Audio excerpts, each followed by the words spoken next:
Welcome to GP News. We don't come with another update again.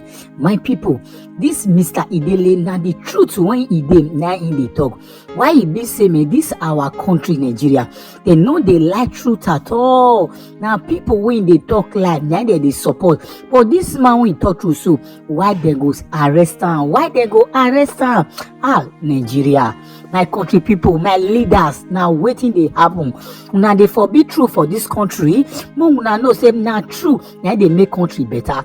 I beg, make una you listen to this man. Waiting, Mr. Idele they talk. Now very important for this country. Now they talk, but yet our president don't they support the leader of this country. They don't they support of him because they forbid truth for this country. And people, make una you listen to that. Thank you. If you never subscribe. May you get our updates. Never had to ask to speak to you like this, especially at such close quarters. The last time I requested to speak with the press, it was in 2021 when I had credible information that there was an active murder plot against me. I spoke at the time only after I had submitted petitions to the Nigerian police under the leadership of Akim Odumosu as the police commissioner at the time. My petition was specifically addressed to his office. He's today of the Lagos State Park Services. At the time, I mentioned 3 names with specificity. Included amongst the 3 at the time is a traditional ruler in Lagos State. I did not go to social media to mention any names because my intention was not to scandalize, but to seek the due protection of the law. I equally copied this letter to the Director of State Security Services in Lagos State. These petitions were duly received, but neither were acted upon. That was in 2021. I trusted to God for my safety, and unlike many others, I refused to flee Nigeria, even in spite of the knowledge of the fact that people in very high offices were after my life. I did not go to social media. I wrote due petitions to state security services and to the Nigerian police. Duly received, names specifically mentioned, nothing was done. There were 6 persons in that meeting. I mentioned only 3 names. Now, fast forward. On the 11th of November, we received, a letter was received in my former office, my law practice, the office that left now, inviting me to Zone 2, Onikon, that's the Lagos and the Nigerian Police Command Zone 2 at Onikon. A letter signed by DCP, I believe Nwoga or something. The DCP signed the letter. And they were said to be on a dispute resolution or something along the line, and my attention was required. I received that letter on Monday the 11th, right? Yes, and I was required to come on Wednesday the 13th. I had a medical appointment that morning, a very urgent one. I shelved it. I attended Zone 2. They asked me to be there by 10 o'clock. I was there. I was there by 9:45. On getting there, I was presented with a petition written by a lawyer purporting to act for no less a person than the very best friend of our president in the Nigerian branch, Mr. Tony Elumelu, alleging that I had defamed him and cyber-stalked him. I struggled to maintain my composure because I was exceedingly provoked by the frivolity of the stupid, very stupid, self-indulgent petition. But I answered it because I was asked to write a statement. And I wrote my statement, owning each and every word that he alleged that I said in defense defamation of him.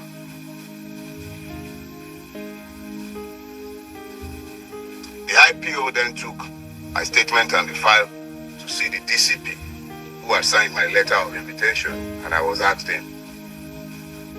I'm giving you this background because they are all germane. The gentleman, I believe DCP Nwoga, then said I should be given bail and I should go. And whenever they needed me, they would send for me. And I felt that this was classic police harassment. So I told the gentleman, I have written a statement in response to a clear allegation. There are no ambiguities. I have not denied what he claimed that I said. But I am saying that there is absolutely no crime. There is absolutely no crime to be found in what I had said. And what did I say? Somebody asked me on Twitter, somebody tagged me and asked a question. The person asked if I thought Mr. Tony Elumelu might, in 2027, support a person like Peter Obi to become the president of Nigeria, just as Elon Musk had done similarly in America.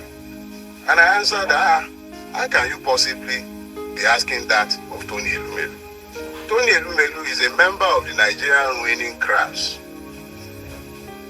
A veritable member, a beneficiary of the system. Why would he fight against the system? I think then I translated the Yoruba proverb, I said he's an impoverished rich man. That was the extent of everything I said. At best, you call that vulgar abuse. So I was actually quite irritated that a man I expect that someone like Tony Elumelu should be too busy to be nitpicking about what opinion anybody might have to say, whatever anybody might have to say about him. Least of all, someone like me, tiny me, who am I that I am of interest or that he cares about what I have to say? I'm admittedly a madman. I told all of you severally. So I didn't think I should be of interest to Tony Elumelu. So I was irritated and I made my irritation clear. And I told the gentleman, DCP Nwoga, if you have a charge for me, keep me in your cell. Today is Wednesday. At the latest, by Monday, you should be done drafting your charges. So keep me in your cell. When it is Monday, you would have been done with filing your charge. You can then take me to court. They didn't build your cell for goats. The people in there, they are not animals. Me, I'm not taking bail. At this point, it went up to what I now later realized was the AIG's office. Long story cut short, after some back and forth, the AIG asked us to come in because Nwoga was in, we were outside. I was asked, Nwoga, you pardon me, I don't know how to pronounce this, everything. So we were outside and we were eventually asked to come in. And it was at that point that I recognized that lawyer. The lawyer who wrote the petition had been hanging around whilst my statement was being taken, whilst I was in the DCP's office. I didn't know who he was, but now he was in the AIG's office. And the AIG asked him, do you have the authority of Mr. Elumelu to write this petition? He said, yes, he did. So the AIG said, well, you would have to tell your client to write us himself under his own hand to ask for Mr. Farotimi's prosecution. I was incensed that he would be asking that, but I could also recognize the delicacy of his position. Here is the very best friend of Mr. President who just went to France with him, demanding the prosecution of an irritant like me. Who was I? But the AIG used his discretion, and me, I'm a Yoruba boy. When somebody has tried to diffuse a situation, I accepted the way he diffused the situation. So he asked us to go. He told the man who had been talking bail that Mr. Farotimi is not unknown to you. When you asked him to come, he came at your invitation. I'm sure if you need him again, you can always ask him to come. You will soon understand the importance of this background. Just bear with me. So when we got back downstairs, DCP turned to me and said, come back next week, Thursday. I had things already scheduled for that day. I did not argue. I'm aware that that some men purporting to be policemen from the Ekiti State Police Command were in Lagos on a mission to abduct me. I believe the Ekiti State Police Command is under the Zone 2 at Onikon.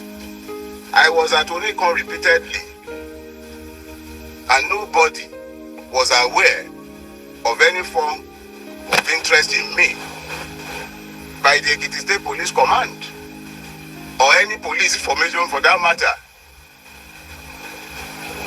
So at this point, knowing and being very familiar with the evil forest that we call Nigeria, because that is what we have built. So living in this evil forest, it became particularly clear that I must be very careful with my movement because there were kidnappers on the prowl, or perhaps hired killers, because this could definitely not have been policemen. I wasn't missing, I wasn't lost, my whereabouts was not unknown, but these persons were intent on abducting me. Knowing all of this, I was forced to avoid publicizing the funeral services of my father-in-law, which took place in Ibadan last week. I had to be moving around like a prey, being hunted by persons who are meant to be paid by my taxes for my protection. Things got to a head on Friday afternoon when one of my domestic staff was about to be abducted in this same attempt at getting me. He was told that he had a parcel, but I had already raised the threat level in my household and everywhere around me, and the young man was conscious enough to avoid being abducted. But these persons abducted the security staff of a company in which my wife had as interests, and we had to strive to have this person bailed by that evening. Now, this was where it began to get interesting, because now I had to try and find out exactly what was going on. And I thank God for grace, because we must all become very clearly aware that there are times when you will be waiting to find angels with wings, but the angels that will be sent to you might not come with wings. But there have been men and women who stepped up to the plate in the last couple of days with information, and information is power. It came to my knowledge that there is a charge that had been fraudulently preferred against me before a court in Ekiti State at the instance of Chief Afe Babalola.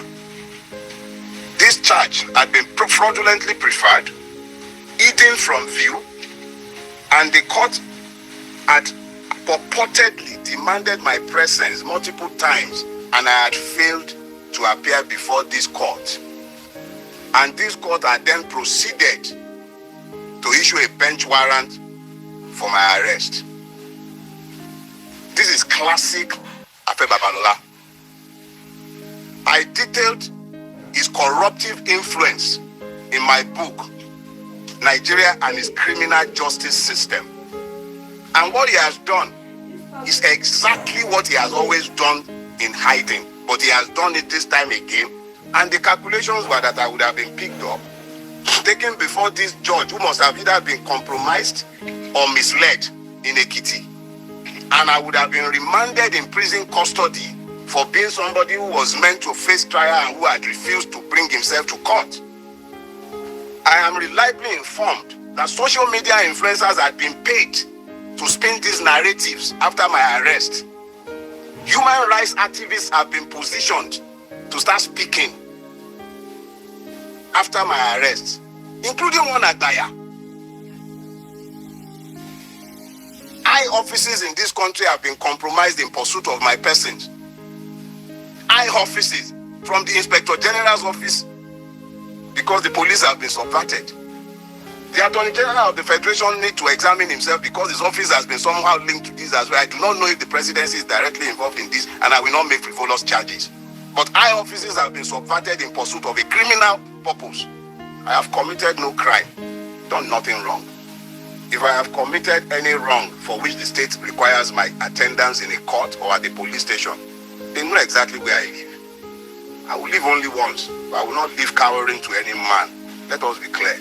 If and when I have a charge to answer before a court, you all know where I live. I'm not hiding. And I'm not running away from anybody. Let us be very clear about that. I will never run away from Nigeria. We all have to pretend that we are in a democracy, and we have to pretend that we are citizens, and we have to pretend that we are a country ruled by law. And by all means, you will pretend that we are. I have done nothing. And if I have a charge that should be preferred against me, bring it on. I'm happy to come to court to have my day. If there is a crime, there must be justice, not only for the person who is aggrieved. There must be justice for the accused. And there must also be justice for the system. This is not how to build a rule-based system, where the system itself becomes so criminal that policemen were engaged in criminality. I was at zone 2 twice.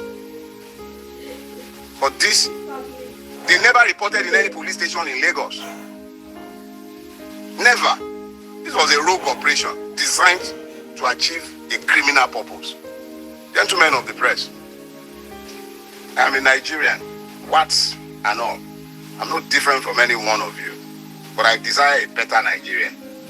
And in my desire for a better Nigeria, the only weapon I have employed, whilst others have picked up guns, whilst they've picked up lies, blackmail, the only weapon I have ever used is the truth. It is sufficient both as a weapon and as a defense. If you are not happy with anything I have said, whether it is the one that is busy complaining that I say that he's an impoverished rich man, or the one that is angry that I told the truth of his corruption of the society, or any one of them that are angry about what I have done, the only thing that binds all of us and by which we are bound is fidelity to the truth. If I have done anything wrong, drag me to court. Stop all this underhand surreptitious move. And let me be very clear. A petition is on its way to the National Judicial Commission. Let it find out exactly who this judge is. I will not dignify this fraud. I will not dignify it. I have already filed the Fundamental Human Rights Enforcement suit against all the parties. And I will submit all the necessary petitions both to the Police Service Commission and to the Judicial Service Commission. This is fraudulent and is fraud in the face of the entire nation. Thank you very much.